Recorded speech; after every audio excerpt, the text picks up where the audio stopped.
आज हम आप सभी के लिए गीता का उपदेश लाए हूँ, जिसका टाइटल है गीता के प्रथम अध्याय पाठ का महत्व और लाभ। कहानी शुरू करने से पहले आप सभी से निवेदन है कि पहले बार मेरे चैनल पर आए हैं तो मेरे चैनल को लाइक्स, कमेंट्स, सब्सक्राइब कर लो। गीता के सभी पाठ सुने। अब कहानी शुरू करते हैं। गीता प्रथम अध्याय पाठ का महत्व और लाभ। Bhagavad Gita first chapter. गीता में भगवान श्री कृष्ण ने रणभूमि में अर्जुन को जो ज्ञान दिया था वह गीता में बताया गया है। गीता में कुल 18 अध्याय हैं और उन सभी का अपना अलग अलग महत्व है। आइए जानते हैं गीता के पहला अध्याय का महत्व क्या है। श्री गीता उपनिषदों का सार है। महाभारत युद्ध के समय रणभूमि में भगवान श्री कृष्ण ने अर्जुन को जो ज्ञान दिया था वह गीता में बताया गया है। गीता में ऐसी बहुत सी बातें हैं जो मनुष्य को जीवन की कई कठिनाइयों को आसान बनाती है। इतना ही नहीं, गीता पढ़ने पर मनुष्य को बहुत सी नई जानकारियां भी मिलती है। साथ ही हर अध्याय के नियमित पाठ का अपना लाभ और महत्व है। भगवान शिव ने देवी पार्वती को गीता के पहले अध्याय के पाठ का महत्व जो बताया है वही यहाँ आपके लिए प्रस्तुत है।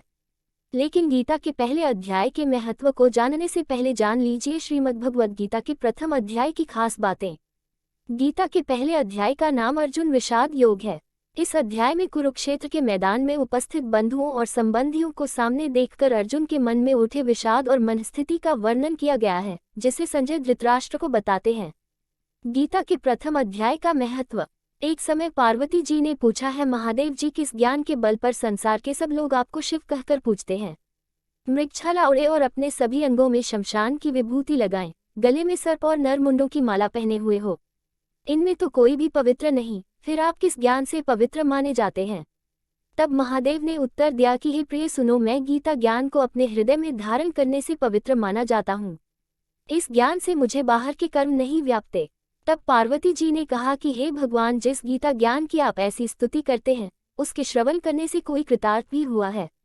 महादेव ने उत्तर देते हुए कहा कि इस ज्ञान को सुनकर बहुत से जीव कृतार्थ हुए हैं और आगे भी होंगे।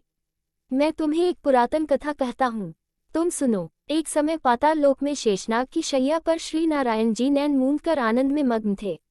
उस वक्त भगवान के चरण दबाते हुए लक्ष्मी जी ने पूछा, हे प्रभु, निद्रा और आलस्य तो उन पुरुषों को व्यापता है जो जीव तामसी होते हैं, फिर आप तो तीनों गुणों से अतीत हो। आप तो वासुदेव हो, आप जो नेत्र मूंद रहे हो, इससे मुझके बड़ा आश्चर्य है।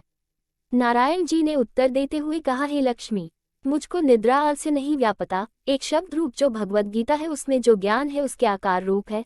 ये गीता शब्द रूप अवतार है। इस गीता में यह अंग है, 5 अध्याय मेरे मुख है, 10 अध्याय मेरी भुजा है, 16वां अध्याय मेरा हृदय और मन और मेरा उदर है, 17वां अध्याय मेरी जंघा है, 18वां अध्याय मेरे चरण है। गीता श्लोक ही मेरी नाड़ियां हैं और जो गीता के अक्षर है वो मेरा रोम है। ऐसा मेरा शब्द रूपी जो गीता ज्ञान है उसी के अर्थ में हृदय में विचार करता हूँ और बहुत आनंद प्राप्त होते हूँ।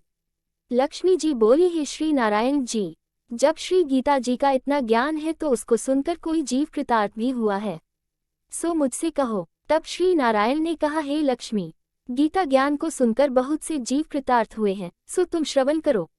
एक व्यक्ति था जो चांडालों के कर्म करता था और तेल नमक का व्यापार करता था।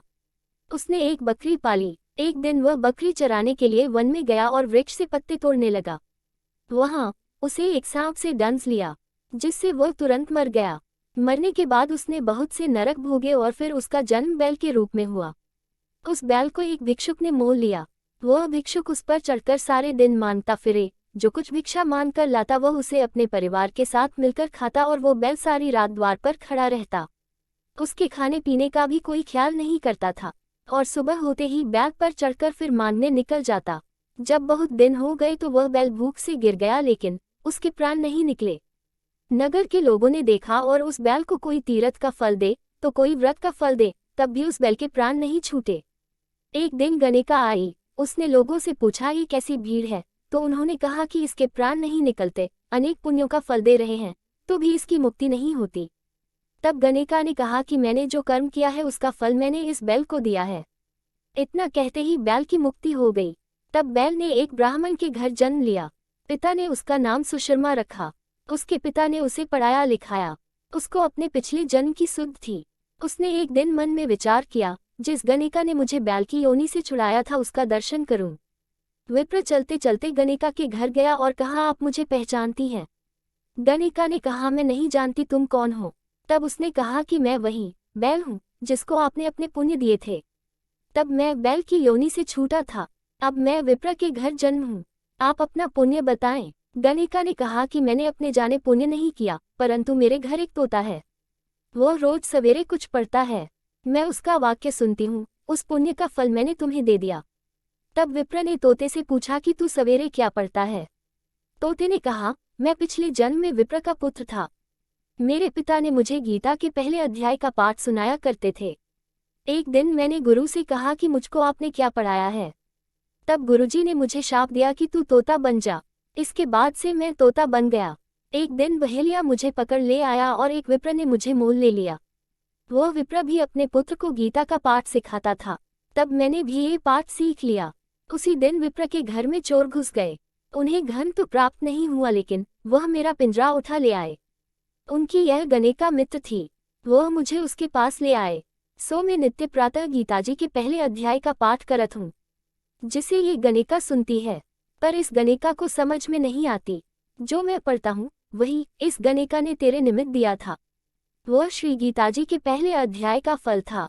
तब विप्र ने कहा कि हे तोते, तू भी विप्र है, मेरे आशीर्वाद से तेरा कल्याण हो। सो हे लक्ष्मी। विप्र के इतना कहते ही वह तोता भी मुक्ति को प्राप्त हो गया। तब गणिका ने बुरे कर्म छोड़ भले कर्म ग्रहण किए और नित्य स्नान करके श्री गीताजी के प्रथम अध्याय का पाठ करना शुरू कर दिया, जिससे उसकी भी मुक्ति हो गई। ऐसा है गीता के प्रथम अध्याय के पाठ का महत्व। अगला अध्याय सुनने के लिए हिंदी मोटिवेशन स्टोरी चैनल को सब्सक्राइब करें।